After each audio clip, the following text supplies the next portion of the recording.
Get rolling here. Well, good morning. Welcome to South Texas. As a Florida native, born and bred, used to the heat, but this is pretty significant. So, particularly you guys coming from other parts of the country, this is the real deal. But it's important that we're here because on January 20th, 2025, we will be on a mission to stop the invasion at our southern border, to fight the drug cartels that are poisoning our citizenry, to build the border wall, and to reestablish the sovereignty of this nation. We are done with promises. We are done with slogans. Now is the time for action. No excuses. We will get the job done. And I'm thankful to have Congressman Chip Roy here with me, as well as State Representative from Florida, Cayenne Michael. You'll be hearing from them in just a minute. The problems at this border are readily apparent for anybody who actually takes the time to study the problem. First, it is humiliating as a country to not have control over our own territory. This border behind us, in spite of all the great efforts of Texas and Florida sent people, this border, because of the neglect of the Biden administration, because of their intentional failures, this border is controlled by the Mexican drug cartels. That is a disgrace. That is horrific. And yet that is exactly what is happening. What has happened since Joe Biden took office? Millions and millions of illegal aliens have poured into this country. And yes, there have been criminal aliens that have come in. There have been people that our own government says are on the terror watch list. There are people that have been deported multiple times already who are coming back into this country. That is not good for the American people, and that's not limited to just these border towns.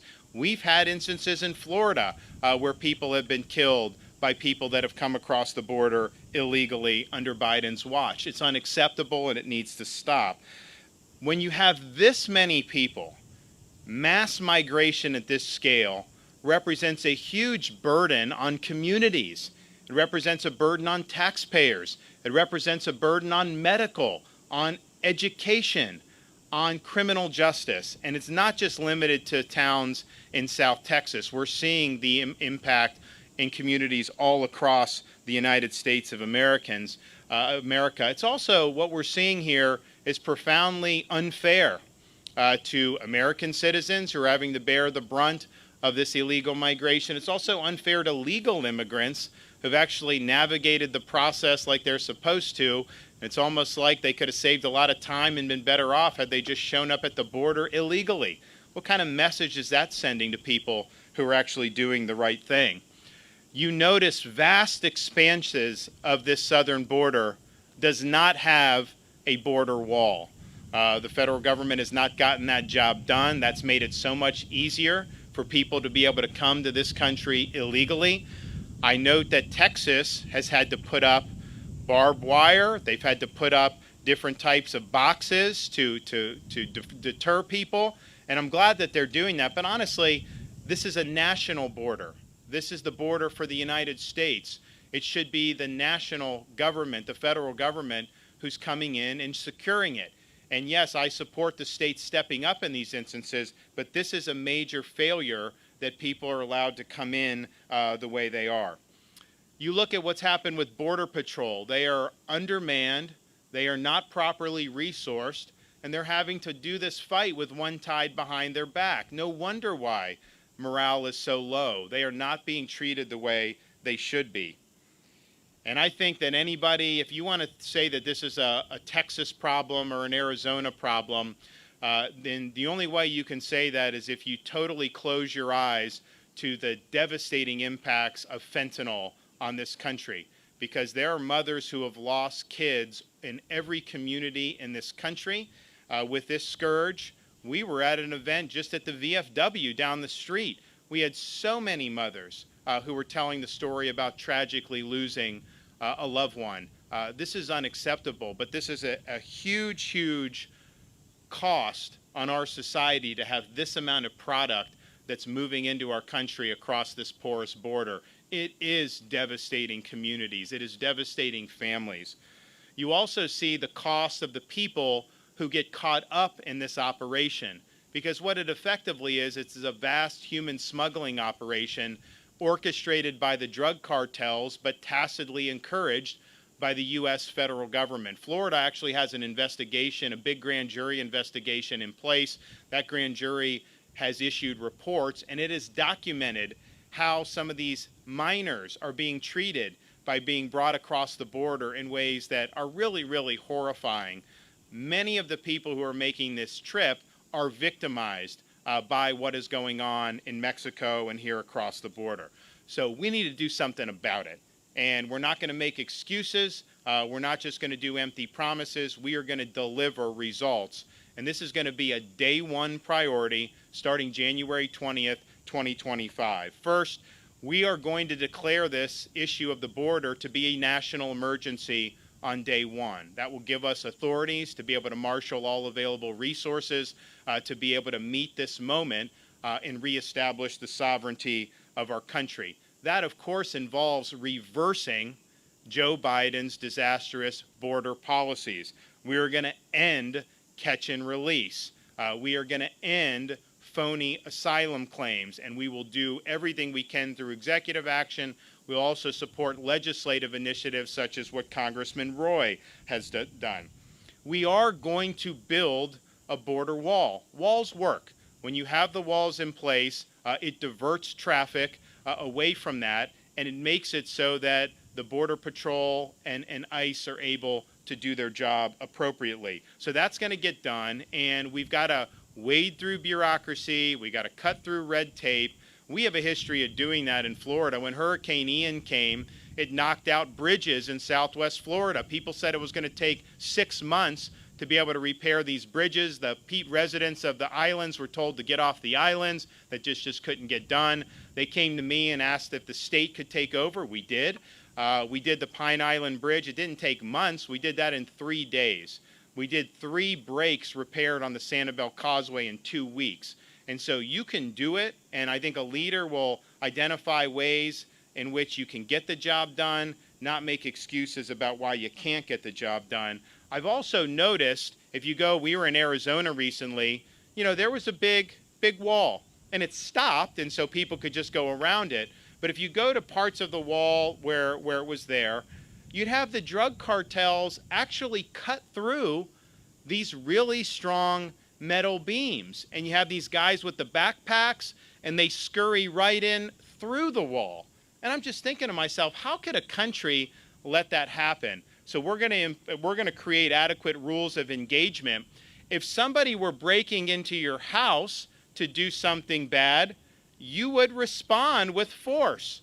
Yet why don't we do that at the southern border? So if the cartels are cutting through the border wall, trying to run product into this country, they're going to end up stone cold dead as a result of that bad decision. And if you do that one time, you are not going to see them mess with our wall ever again.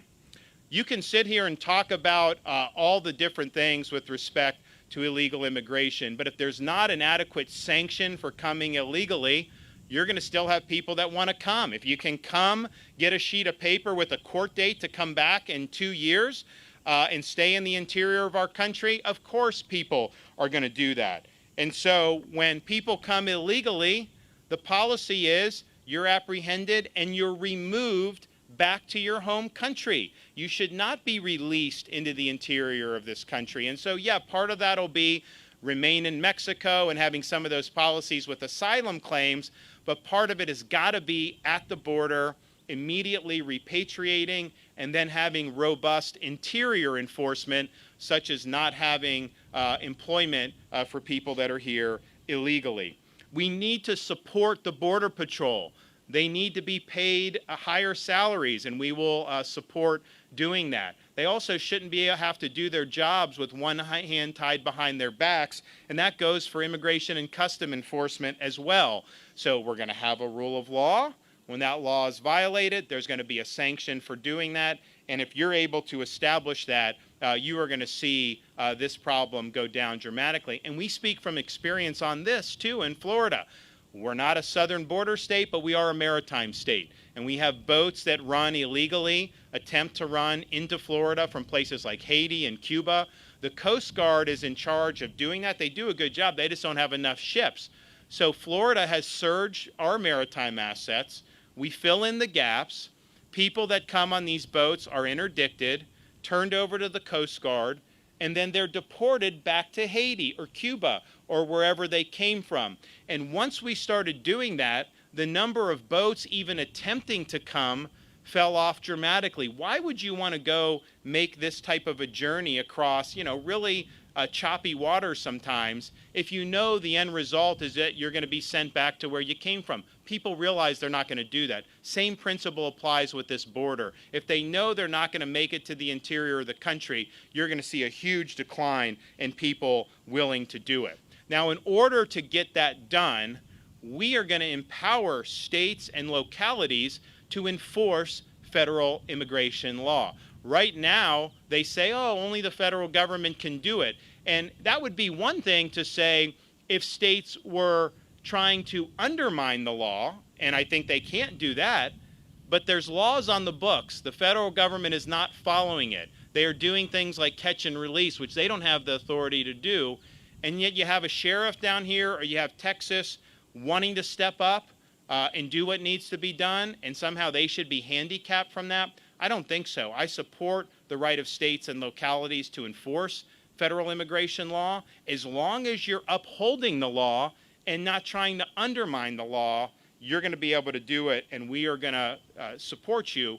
On the flip side of that, we are going to penalize sanctuary jurisdictions. If there's a national policy that immigration must be lawful, and you have states and cities that are undermining that by saying they're not going to cooperate, that is totally unacceptable. And so we'll pull the levers at our disposal to penalize jurisdictions that do that. We also need to remove the incentives to come illegally to begin with. And that means employment. That means taxpayer-financed benefit.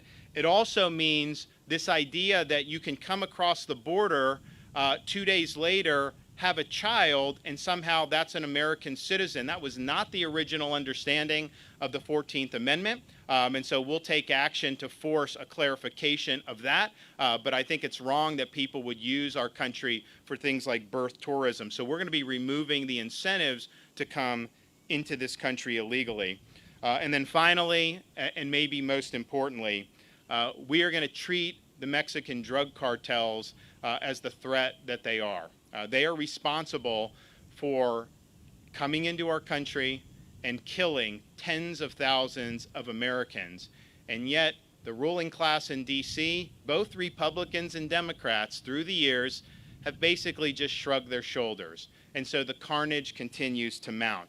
We are going to be designating the cartels either transnational criminal organizations or federal foreign terrorist organizations. There's different legal things that come from each, but we're going to make sure we have an appropriate designation so that it unlocks our ability to hold the cartels accountable, both in terms of finance, but also in terms of any direct action that may be needed to be able to curtail and ultimately defeat the cartels. Part of that recognizes that with the current fentanyl trade, a lot of what's happening is these precursors are sent into Mexico, the cartels are creating the drug, and then they're moving the drug into the United States of America. We'll mobilize the Coast Guard and the Navy to interdict precursor chemicals. It's totally unacceptable that we would just simply allow that to happen, knowing the huge death toll that's resulted because of what the cartels are doing. So this is going to be a day one priority for us. There's many more things we're going to do, and we'll talk more about that in the days, weeks, and months to come. But at the end of the day, we are going to be the administration that finally brings the issue of our southern border to a conclusion. We will stop the invasion. We will reassert our nation's sovereignty, and we will fight these cartels so that Americans stop dying from their poison. I want to recognize Chip Roy to come up and say a few words, and then Cayenne Michael. Well, thanks, Governor. It's an honor to be here standing alongside him. A couple of weeks ago, federal judge in the Northern District of Texas, Reed O'Connor, had issued an order in which he upward departed on the sentencing guidelines because of the horrors that he saw in a stash house in Fort Worth, Texas. Fort Worth, Texas, not here in Eagle Pass, but in Fort Worth, where you have a stash house where you have individuals who are being sold, basically, and charged $10,000. But children, $13,000. The fact is, there's a reason for that. Children are getting sold into the sex trafficking trade. There was a dad who was an illegal immigrant in Baltimore. He was being held up for ransom for $23,000. $23,000 because of what they would say they would do to his daughter and his wife. That's what the greatest country, the most powerful country in the history of the world, has allowed to happen with our borders.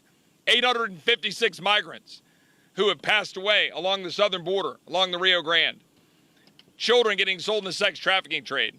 This morning, I was proud to join with the governor, the VFW in Eagle Pass, with sheriffs from around South Texas, with moms, fentanyl moms, angel moms, who have lost their loved ones because of fentanyl trafficking and because of the dangers of illegal immigrants posed to our citizenry. Ranchers who are getting absolutely decimated here in South Texas, their fences and their livestock. This problem is real, and that's why I'm proud to be standing alongside Governor DeSantis, who has a proven track record of doing what he said he would do, of getting things done. He's helped us already, sending the National Guard. He's helped us already, sending Florida troopers.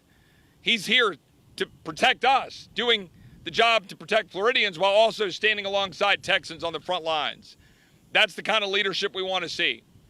The kind of leadership that led to winning by 1.5 million votes in Florida, winning Hispanic voters by 62%, and winning single women, 50% of single women voters. It is time, as the governor said, for no excuses. The American people are tired of it. No more excuses. Secure the border, no excuses. Build the wall, no excuses. Follow the law, enforce the law, no excuses. And take out the cartels and restore our operational control of that border. No excuses. Governor DeSantis is the man to do that, and I'm proud to endorse him and support him. We were able to, as Chip mentioned, meet with angel moms who've had loved ones killed because of this open border. And this is not something that unfortunately is new in this country. This has been happening for many, many years. And a lot of people, a lot of elected officials, both Republicans and Democrats in D.C., they just ignore these folks. They're not doing anything to really make life better or to vindicate the losses by saying it's not going to happen again. We just feel differently about this. We think our angel parents need to be heard from, and we need to make sure that we're reforming in ways so that doesn't happen anymore in the future. And so joining us is Cayenne Michael. She's now a Florida state representative that just got elected in November, but I got to know her when we were doing our efforts to combat illegal immigration in Florida way back in 2019 with the ban on sanctuary cities. And she carried our most recent bill to curb illegal immigration in the state and has really been a champion for this issue because it's very personal to her. So she's going to share her story with you right now. Well, thank you so much, Governor. And I am here mainly because I know firsthand what happens when we do not secure our border. Unfortunately, what propelled me to run for State House was because I knew the borders were going to be left wide open. And because of what happened to our family in 2007, August 15th, our son, Brandon Randolph Michael, all the way in Jacksonville, Florida, which would not have been considered a border city or town, but because the failures here didn't stop and the laws were not upheld, we are now having big issues across the United States. Brandon was 21 years old. He was on his way to go cash his paycheck, and he should have been safe in his own city as all Americans. You should be safe where you live. You should be safe where you work. When a twice deported illegal that came in through the southern border crashed into our child. And I can tell you as a mother, it's the worst thing. As parents, it's the worst thing you can ever hear. He was given only 2 years. We had to go through a lengthy trial. He was only given 2 years of jail time and now deported for the 3rd time. And he's probably back in the United States. And that propelled me to not only speak out, but to have a governor by my side from the very beginning. You know, as angel parents, we get tired of hearing we're going to do something, and nothing happens. But Governor DeSantis sat down back in 2019, and he sat across the table with sheriffs, looking us in the eyes and listening to our story. He wanted to hear from us what happened, and I could see that he actually cared. And we could tell a difference, all of us, when people are real and when they're just talking. This man is real, and I can tell you as a mother, as a parent, it has been just phenomenal for us. You've brought healing to our family. You have stood when others have sat down, and I can tell you it takes boldacity, if that's a word, to do what you have done in the state of Florida, to stand up, and I can say everything that you told us you were going to do, you have done it. And I thank you for that, because as angel parents, as parents, period, we are not going to stop going after securing our nation and preventing this from happening to somebody else. So to have the honor to now serve in the House, but I'll always be the number one thing, and that's Brandon's mom. And I speak for other angel parents, and I thank you for what you're doing. We need you as president. We need you to stand for us, and I know you will, and I know you have. But there is nobody else that's going to fight like this governor fights. There's nobody else who means what he says and says what he does and means it. There's nobody else that's going to stand for every American and making sure that you're safe other than Governor DeSantis. And I thank you for having me. Thank you for standing by our family. Thank you for listening. Thank you that I saw the tears in your eyes. You probably didn't know this. As a father, I could see it, that you really cared. And I saw the strength of a man that was a man of conviction, but also as governor, that you would not back down from anybody. And that's what we need as leadership in this nation. And we're blessed to have you. Now we get to share you with the rest of the U.S. So God bless you. Thank you so much for allowing me to speak. You know, one of the things that I think was, and I've been involved in this issue, you know, we sent people to help Texas in 2021.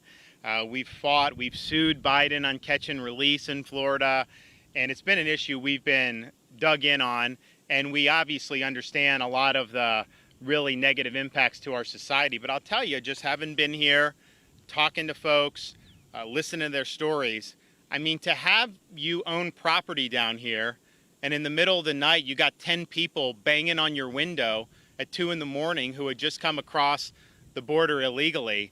How many Americans in other parts of the country would ever be willing to just tolerate that if that was happening in your communities? Of course you wouldn't do that. How many mothers have had to bury loved ones every day that can throw you off course if you let it? We're not going to do that. We know where North is, and we're going to get it done. Governor, were you saying before that if a law enforcement believes that someone is crossing and is involved in illegal drug trafficking, that law enforcement should be able to open fire?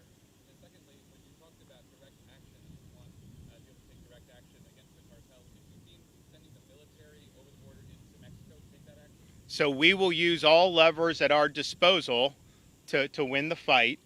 I think if you look at if somebody is breaking through the border wall, which they are doing in other parts, demonstrating hostile intent or hostile action, you have to be able to meet that with the appropriate use of force. I don't see how you can just let them do that and carve through a wall on sovereign U.S. territory with a backpack full of drugs.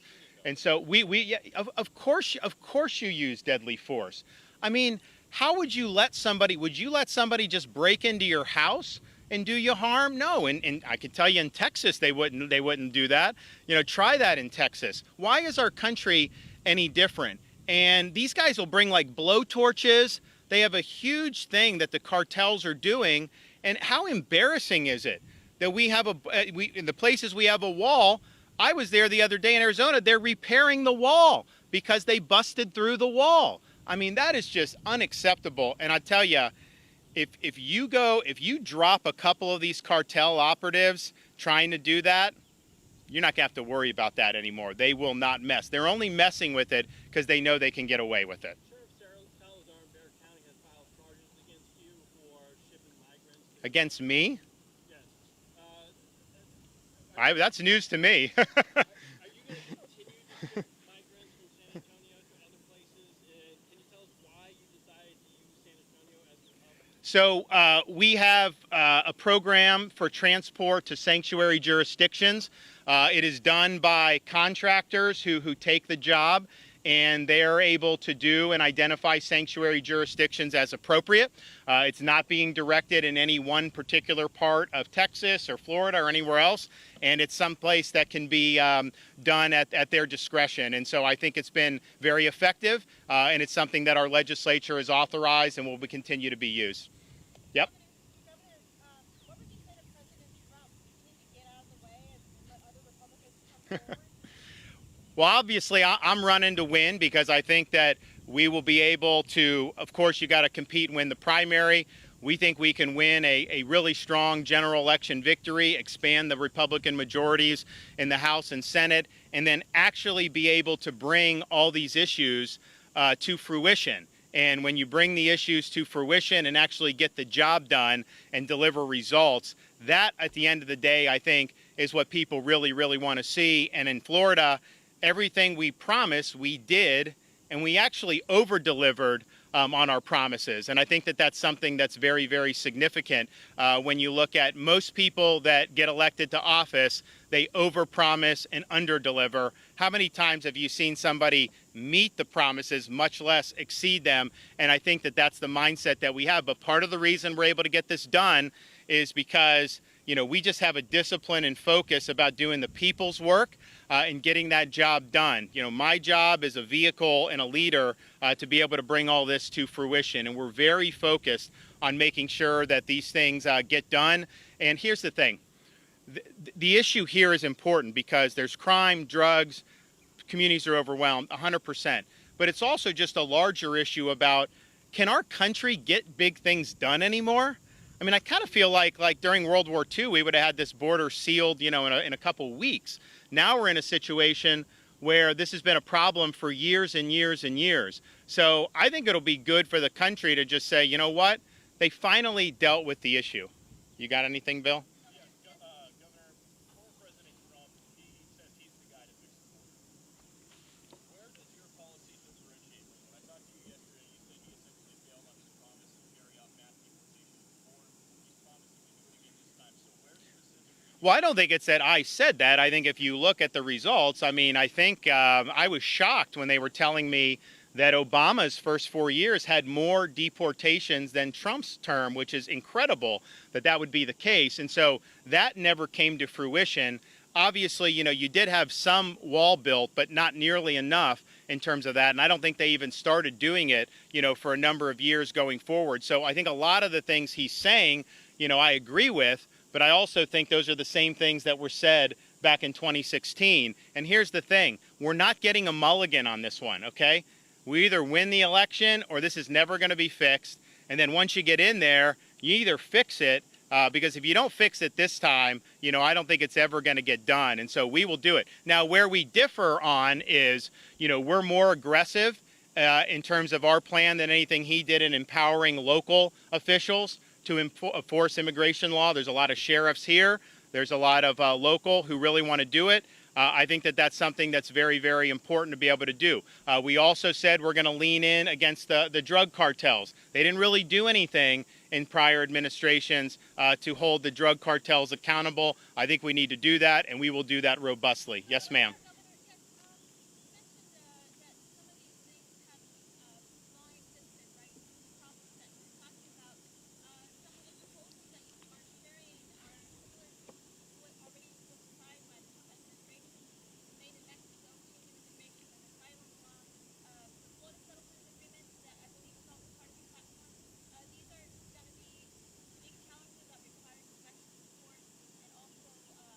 Well, some do. Some do, some don't. I think there's a combination of things you can do by executive action, and I think that there's Biden is interpreting enforcement in ways that are basically inviting people to come illegally. We will interpret the current laws in ways that disincentivize people from coming illegally. But if you look at something like Remain in Mexico, of course you do that. I mean, that's not the whole of the policy. There's so many other things you got to do.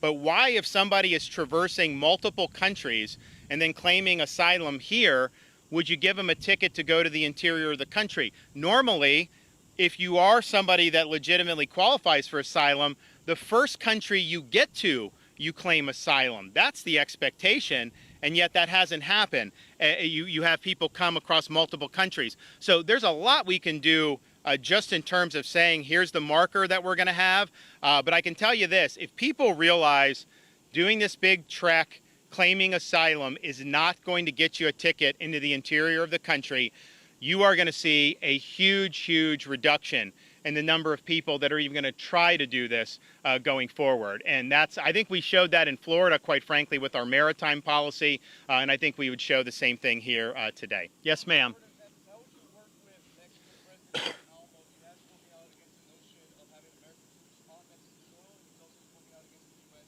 labeling cartels as transnational criminal organizations. How would you work with I don't know that he's going to be in office. I think his term will be up, and so it'll be interesting to see who ends up being there.